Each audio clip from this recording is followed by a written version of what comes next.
बंधू आणि भगिनींनो, तुमच्याकरिता एक अतिशय महत्त्वपूर्ण आनंदाची बातमी घेऊन आलेलो आहे। अर्जित रजा रोखीकरणाबाबत सुधारित शासन निर्णय पहा, सविस्तर GR आलेला आहे। व्हिडिओ पूर्ण बघा। चॅनलवर पहिल्यांदा आला असेल तर प्लीज सबस्क्राइब करून बेल बटन दाबायला विसरू नका।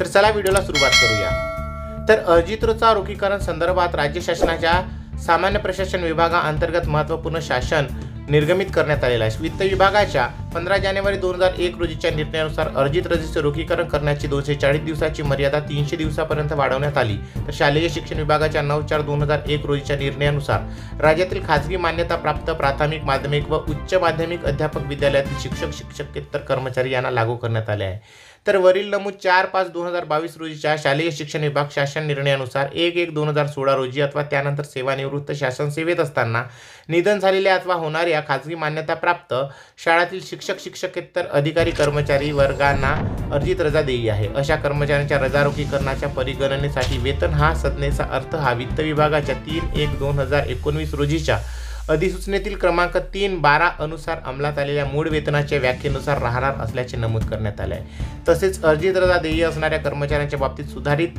वेतन संरचनेतील वेतन विचारात घेऊन त्यांना नियमाप्रमाणे अनुज्ञेय असणारी शिल्लक अर्जित रजेच्या संबंधातील रजा वेतनाची सममूल्य रोख रक्कम तसेच एका ठोक रकमेत रोखीने प्रदान करण्याचे निर्देश देण्यात आले आहेत। याबाबत सुधारित शासन निर्णय मी स्क्रीनवर स्क्रोल करतोय, तुम्ही वाचू शकता। काही शंका असल्यास नक्की कमेंट्स करून लिहा।